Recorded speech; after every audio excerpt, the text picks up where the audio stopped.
Again, I thank you for coming to our weekly press briefing.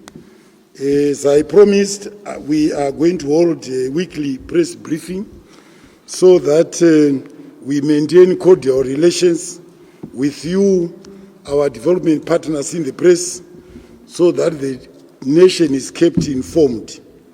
We also want to take our weekly press briefings to provide answers and clarity on various issues on our party, its activities, and the journey that we are seized with towards fulfilling our mandate as provided for explicitly in the 2018 People's Manifesto.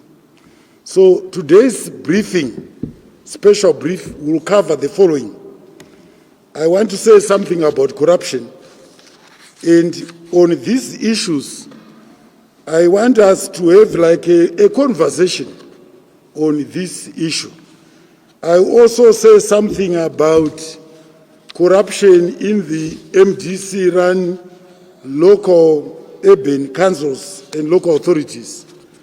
Then I will have something to say on the Roman Catholics letter, that is the pastoral letter from the Bishops' Conference, and then I'll deal with one or two other minor issues.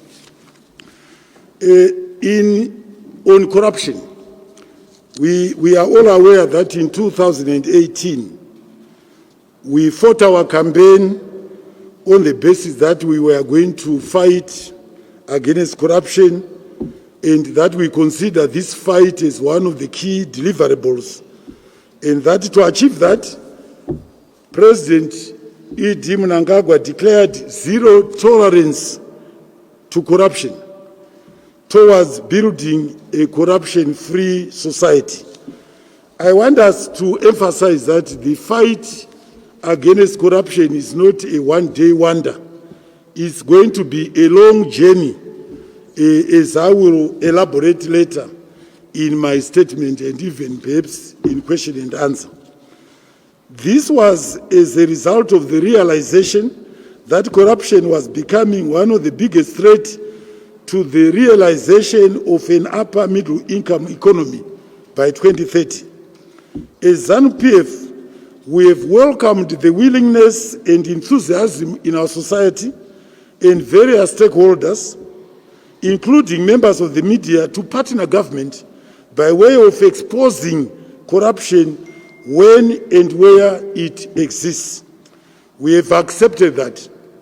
As we do so, we wish to inform members of the media that they are a key ally in fighting corruption. But in doing so, we encourage them to be objective, frank, and clear of being weaponized and not based on rumors. Rumors, you can't take rumors into a court of law. Rumors can affect, of course, people's reputations, but that is as far as you can go. If you want to bring someone to account, to book, you must bring evidence so that the court has something meat on which to bite. Again, as the Public Relations Department of the party, we call upon the media to know the following fundamentals in fighting corruption. The first, that corruption is a societal challenge which appear ubiquitous in business, civil society, government, local councils, churches, communities, and among individuals. It's not an easy animal to identify.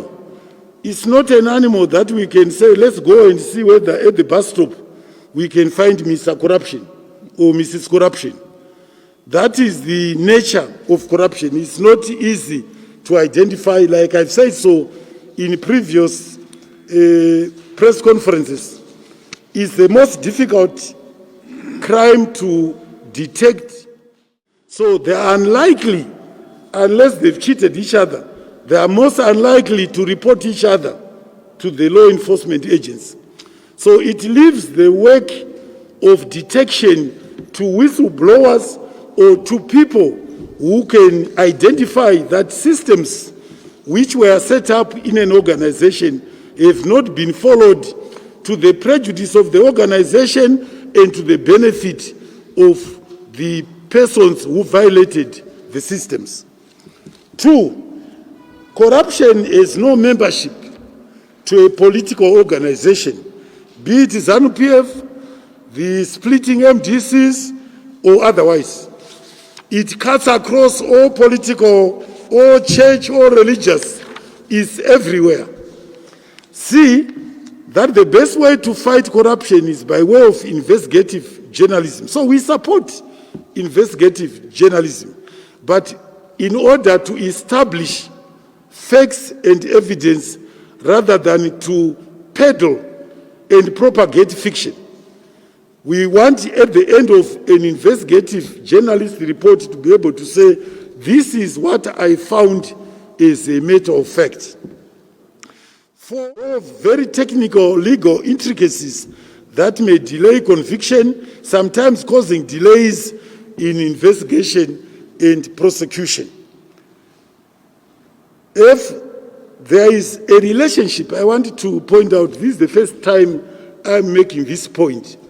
There is an obvious relationship between sanctions and corruption, where due to the incapacity of government or the private sector to provide competitive salaries in the region, workers end up engaging in acts of corruption to supplement what they get, which is, however, unfortunate.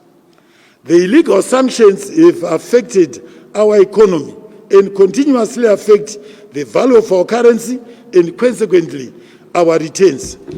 As sanctions bite, the economy does not perform to expectations. And when the economy is not performing, people find it easy to have shortcuts in order to benefit, in order to make livelihoods. That is what sanctions do to your economy. The illegal sanctions have, and again, due to sanctions, our institutions which are mandated to fight corruption. It is for this reason that we implore and remind comrades in the media of their patriotic duty who report on corruption to call upon the unconditional removal of sanctions, the twin evils which are haunting our society. On a daily basis, we hear comrades in the media echoing the US ambassador's fake news narrative that Zimbabwean problems are a result of corruption and not sanctions. Today we ask him and them the key question. If sanctions were not meant to and are not affecting our economy, why have successive administrations in those countries, and the US in particular, kept these sanctions since 2000? For what reason? Is this for leisure or for the fun of it? We ask, let's get a straight answer to that. We leave this question for you to answer as we reiterate our call for the unconditional removal of sanctions. In my previous press conference, I made a chance remark